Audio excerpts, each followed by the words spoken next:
perkenalkan, nama saya Umarani Putri dengan NPM 21082600044.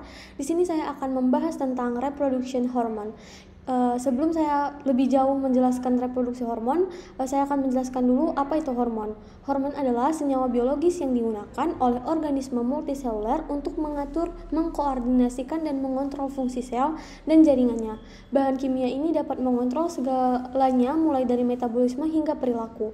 Untuk hormon ini sendiri fungsinya itu adalah untuk metabolisme, untuk tumbuh kembang, fungsi seksual, reproduksi, siklus tidur dan bangun, dan suasana hati.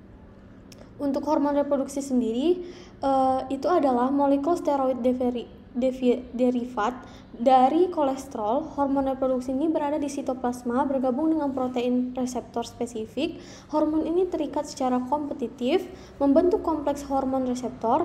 Kompleks ini mengikat hormon reproduksi, berperan sebagai pengatur dan pembentukan protein enzim pada sistem reproduksi. Untuk mekanisme hormon reproduksi sendiri, di sini saya menjelaskan di bagian laki-laki dan di bagian perempuan. Untuk mekanisme hormon reproduksi laki-laki, itu pertama adanya pembentukan hormon reproduksi pria dimulai dari hipotalamus yang mengeluarkan GnRH merangsang kelenjar pituitari untuk menghasilkan LH dan FSH. Nah, LH ini akan merangsang sel Leydig atau testis untuk memproduksi testosteron, hormon utama pada pria. FSH ini bersama testosteron akan mendukung spermatogenesis, sehingga mekanisme umpan balik mengatur keoptimalan hormon ini untuk fungsi reproduksi yang optimal. Jadi ini mekanisme produksi dari sperma. Yang kedua itu ada bagi perempuan. Untuk perempuan itu pembentukannya dimulai dari hipotalamus dan mengeluarkan GnRH merangsang kelenjar pituitari untuk menghasilkan LH dan FSH. LH dan FSH akan bekerja pada ovarium untuk merangsang produksi estrogen dan progesteron serta pematangan sel telur. Siklus menstruasi ini dikendali oleh fluktuasi hormon. Mekanisme umpan balik akan mengatur keseimbangan hormon untuk memastikan fungsi reproduksi yang sehat. Adapun saya akan membahas beberapa hormon yang ada di dalam cakupan hormon reproduksi. Yang pertama itu ada hormon FSH. Nah, dari tadi saya membahas tentang hormon FSH. Hormon FSH itu adalah hormon yang dibuat dan dilepaskan oleh kelenjar pituitari, berperan sebagai perkembangan dan reproduksi seksual yang mempengaruhi fungsi ovarium dan testis. Dari fungsinya itu bisa untuk perubahan fisik, pada saat pubertas, siklus menstruasi, terus pembentukan sel telur di ovarium, terus dapat membuat ataupun memproses produksi sperma. Yang kedua itu ada hormon progesteron. Progesteron ini dibentuk oleh corn lutein, sel graft, yang dimana plasenta sebagai prekursor hormon-hormon C19 dan C21. Dibentuk oleh pregnenolon, trimethylhydrotenolon yang merupakan analog pregnenolon yang sifatnya menghambat progesteron dalam darah, terikat dengan protein, dan pengikatnya itu adalah kortikosteroid. Fungsi dari hormon progesteron ini adalah yang pertama itu mengatur siklus menstruasi, mempersiapkan implants, menghambat kontraksi uterus, mempengaruhi suasana hati, dan mempengaruhi produksi AKSI. Lanjut di bagian estrogen. Saya akan menjelaskan estrogen ini dia mempunyai cincin asam amino aromatik terdiri dari struktur ekstradiol paling aktif. Estron dan estradiol ini tidak aktif. Estrogen dapat disintesis dalam testis, ovarium, adrenal, plasenta. Prekursor ini berupa testosteron dan androstenedion. Estrogen ini utamanya terdapat di urin dalam bentuk estriol. Estrogen akan disintesis dalam plasenta pada masa kehamilan. Untuk fungsinya sendiri ini untuk pengaturan siklus menstruasi, untuk perkembangan seksual sekunder, kesehatan tulang, fungsi otak dan mood, dan reproduksi. Saya akan menjelaskan kenapa dia bisa mengatur siklus menstruasi, karena estrogen ini mempersiapkan endometrium, lapisan dalam rahim, untuk memungkinkan kemungkinan implantasi. Dia juga bisa dapat melakukan pendukungan dalam kesehatan tulang, karena si estrogen ini dapat mengatur aktivitas osteoklas dan osteoblas yang penting untuk mencegah osteoporosis. Lanjut saya menjelaskan tentang hormon androgen.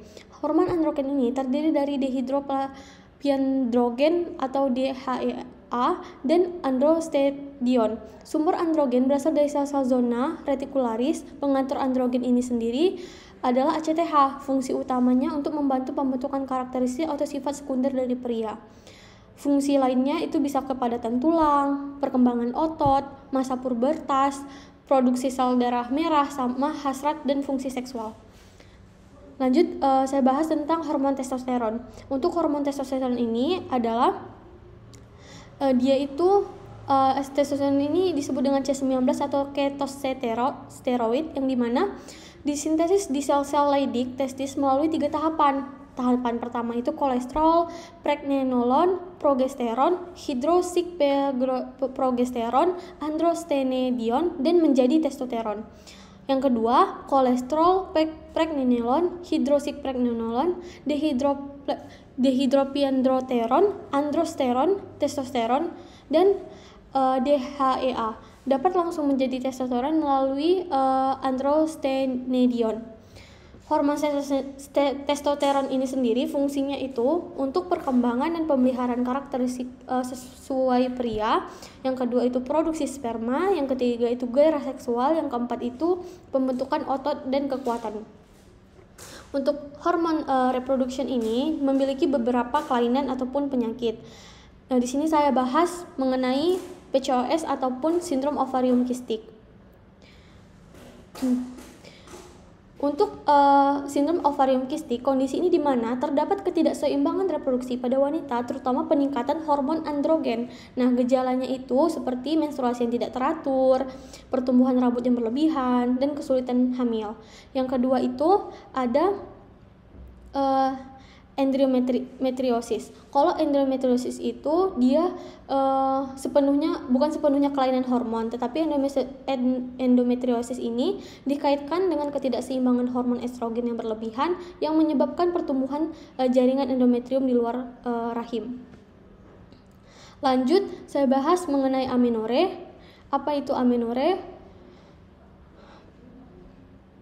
Amenore adalah kondisi di mana seseorang wanita mengalami menstruasi dengan 2 jenis. Jadi amenore ini terbagi 2, ada yang primer sama sekunder. Kalau itu primer, dia itu ketika wanita ini belum pernah sama sekali mengalami menstruasi pada usia 15 atau lebih. Sedangkan sekunder terjadi ketika seorang wanita sebelumnya sudah memiliki siklus menstruasi teratur dan berhenti selama 3 bulan atau lebih.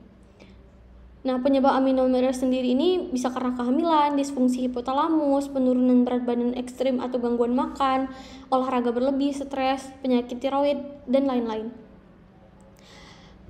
Lalu saya membahas tentang andropause. Apa itu andropause? Andropause adalah istilah yang digunakan untuk menggambarkan penurunan bertahap kadar hormon testosteron pada pria seiring bertambah usia.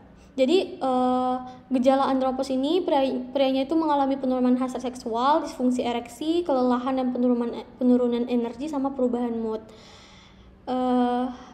Mungkin itu saja yang saya sampaikan, lebih dan kurang saya mohon maaf. Sebelum saya mengakhiri presentasi saya akan memperlihatkan referensi yang saya dapatkan untuk membuat mind map pada hari ini. Ini mind map yang saya lampirkan adalah referensinya. Mungkin kalau misalnya ada salah saya mohon maaf. Wabillahi taufiq wal hidayah. Wassalamualaikum warahmatullahi wabarakatuh.